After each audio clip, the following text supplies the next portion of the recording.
오늘 본문에서 예수님께서는 예수님 당시에 일어났던 두 가지 큰 재난의 소식을 듣고 그러한 사건을 계기로 사람들에게 말씀하시는 그러한 본문입니다.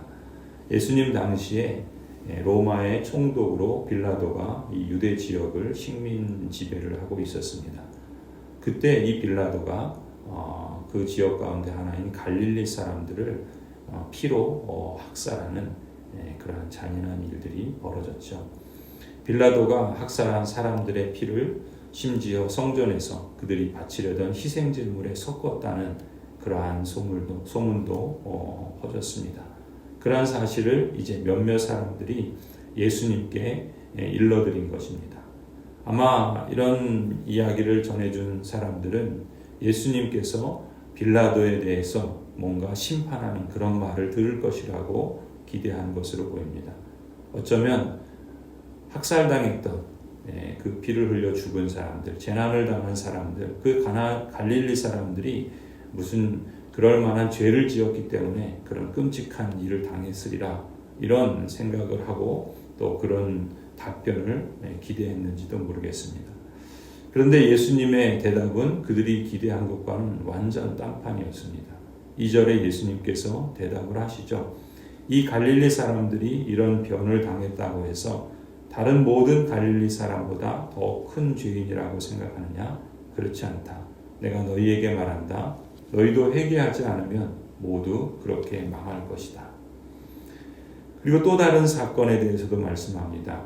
실로암에 있는 탑이 무너졌는데 그 공사로 인해서 그 무너진 일 때문에 18사람이나 무너진 탑에 치여서 죽는 이런 어마어마한 큰 재난이 사고가 당시에 일어났던 것입니다.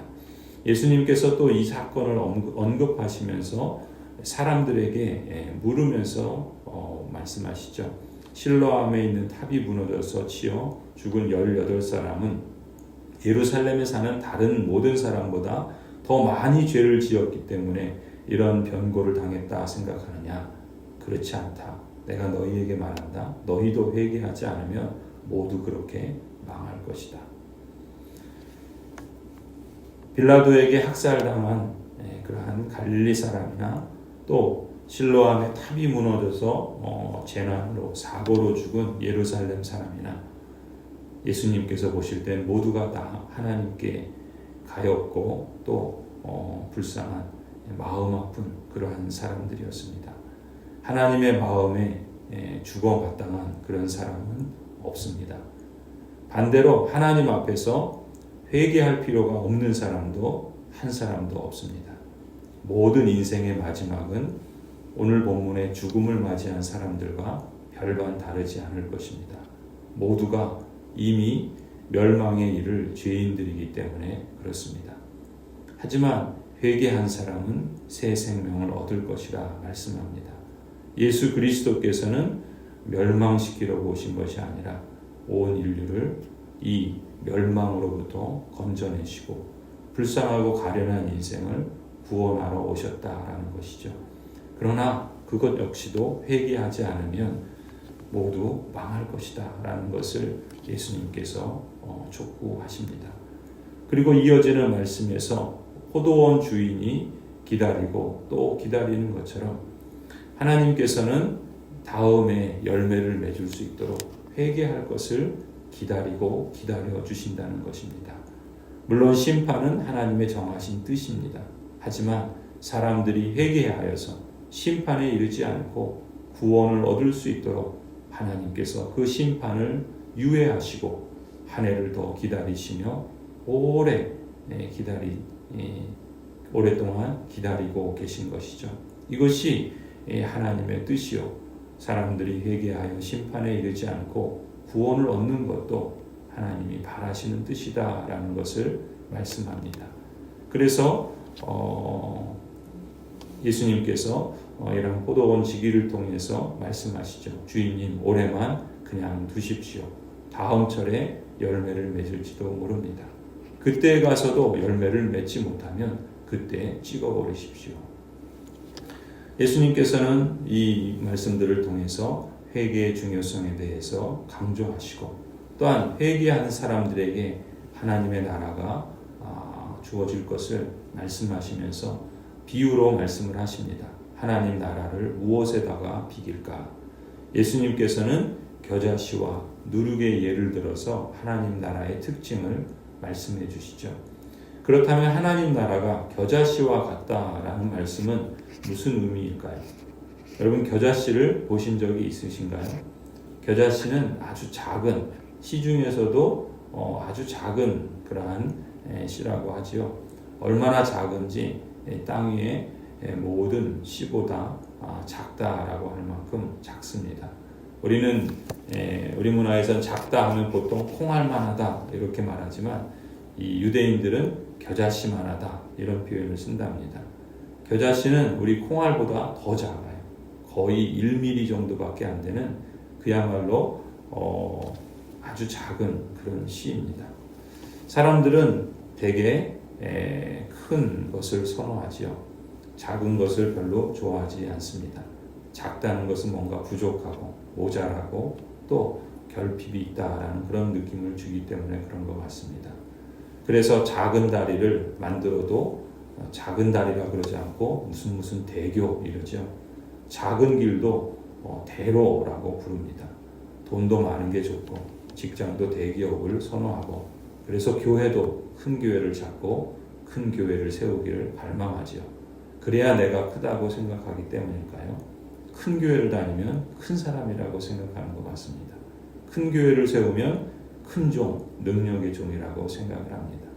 반대로 작다는 것에 대한 자격지심이 있습니다. 열등감이 있죠. 아픔이 있습니다.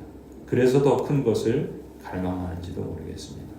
그런데 예수님은 그런 인간의 본성을 너무나도 잘 아시는데 왜 굳이 하나님 나라를 콩알보다도 작은 겨자씨로 비유한 것일까요? 하나님 나라는 그렇게 작은 것인가? 그렇게 콩알보다 작고 열등감을 느끼고 자격지심을 느끼고 아픔을 느끼는 그래서 뭔가 큰 거를 갈망해야 하는 그런 나라라는 뜻인가? 예수님께서는 왜 굳이 하나님 나라를 겨자씨와 같다라고 말씀하신 걸까요? 예수님께서는 이렇게 말씀하시죠. 그것은 겨자씨의 다음 경우와 같다. 어떤 사람이 겨자씨를 가져다가 자기 정원에 심었더니 자라서 나무가 되어 공중의 새들이 그 가지에 깃들였다. 예수님이 주목하신 겨자씨의 특징은 일단 작다라는 것입니다. 그런데 그 다음 이어지는 말씀을 보면 그 작은 것에도 생명이 있다라는 것이죠. 예수님도 여전히 큰 것을 기대하시는가? 큰 것이 좋다라고 말씀하시는가? 그것이 아닙니다. 작다라는 것을 보면서 사람들은 큰 것을 욕망하지만 그러나 그 작은 것에도 생명이 있다라는 것을 말씀하시는 것이죠. 생명이 있다라는 것을 어떻게 확인하는가? 자란다는 점에서 확인하는 겁니다. 생명이 있으면 자랍니다. 자라고 있다는 것은 그 안에 생명력이 움직이고 있다라는 것이죠. 이 세상에 임하여 있는 하나님의 나라, 어쩌면 그 나라는 겨자씨처럼 눈에 보이지 않을 정도로 작습니다. 실제적으로 우리나라의 인구에 비하면 이제 생명력을 갖고 있는 그리스도인의 수는 그야말로 극히 아주 적은 수에 불과합니다. 이 지구상에 있는 모든 사람들을 비하면 그것은 더 작아 보입니다. 과연 하나님 나라가 있나? 눈 씻고 찾아야 될 정도로 적은 수가 참된 믿음을 갖고 있습니다. 겨자씨처럼 작은 나라, 그 나라가 바로 하나님 나라인 것이죠. 그러나 그 나라에 생명력이 있다는 것입니다.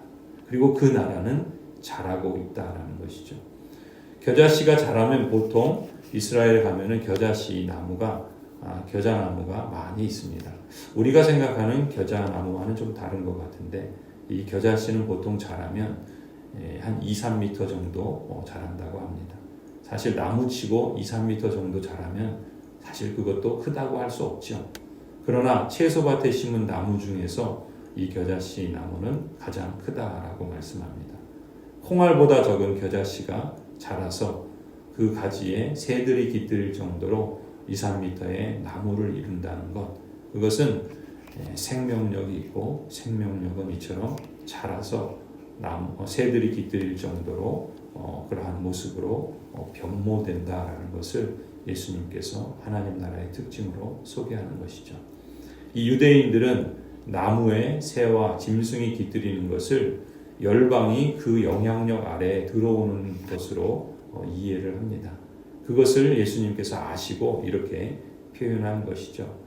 이것은 다니엘서 4장에 보면은 느부갓네살 왕이 꿈에서 본 것을 말씀하는 것과 연결되어 있습니다. 큰 나무와 새가 깃들이는 것은 다니엘서의 내용대로 보자면 하나님의 나라가 커져서 열방의 사람들이 그곳으로 들어오고 또 그곳에서 섬기고 또 돕는 것을 의미합니다. 그런 점에서 우리 교회는 또 우리 교회 안에 임한 하나님의 나라와 통치는 작은 겨자씨와 같습니다. 우리도 또한 우리가 갖고 있는 하나님 나라의 그 생명은 어찌 보면 세상에서 아주 작은 눈에 보이지 않는 그런 겨자씨와 같을 수 있습니다. 그러나 작지만 생명이 있다는 것이죠. 또 그 작은 생명 안에 하나님의 꿈이 담겨져 있습니다. 자라가는 꿈, 그리고 그 자라서 나무가 되어 공중의 새들이 와서 그 생명의 열매를 맺고 또 깃들이는 그러한 역사입니다. 중요한 것은 사람이 많은 게 아닙니다. 건물이 큰 게 아니에요. 우리 각자가 하나님 나라의 생명을 갖고 있느냐가 중요합니다. 그 생명이 있다면 자라는 것입니다. 자라는 것이 생명력을 드러내는 증거이기 때문에 그렇습니다. 우리가 발전을 추구하고 또 우리가 진보를 이루어가고자 하는 것은 우리를 자랑하고 우리의 능력을 과시함에 있는 것이 아니죠. 하나님께서 우리에게 주신 그 생명이 우리 안에 있음을 하나님께 감사하고 그 생명을 통하여 우리만이 아니라 주변에 새들이 깃들일 정도로 함께 생명의 나눔과 하나님의 그러한 나라가 이 땅에 임하여 참된 샬롬이 참된 생명의 역사가 죽음의 세상 속에서 역사하고 있다는 것을 증거하기 위함입니다. 하나님 나라가 이미 우리 안에 임하여 있다면 가능한 것이죠. 아주 작아 보이지만 그러나 하나님의 나라는 이 겨자씨 나무와 같이 자라가고 그리고 그 나무가 온통 물이 바다를 덮은 같이 이 땅을 편만하게 충만하게 채울 날이 있을 것입니다. 예수 그리스도께서 다시 재림하실 때 하나님의 나라는 완성이 되어서 그때에는 더 이상 심판이 유예되지 않고 하나님께서 모든 만물과 사람들을 심판하시고 또 하나님께 회개하여 하나님 나라에 속한 생명을 가진 그러한 변화의 모습들을 이루어낸 사람들에게 더욱 충만한 그러한 나라를 완성시켜서 참으로 하나님의 영광과 능력이 온 우주 가운데 드러나게 될 것입니다. 우리가 그 여정 속에 부름을 받았고 그 생명을 주신 그러한 사람들로서 우리가 작지만 그러나 생명력을 가진 그러한 사람으로서 이 땅을 살아가고 우리 교회도 하나님 나라를 증거하는 마을 교회로서 자라갈 수 있기를 간절히 소원합니다.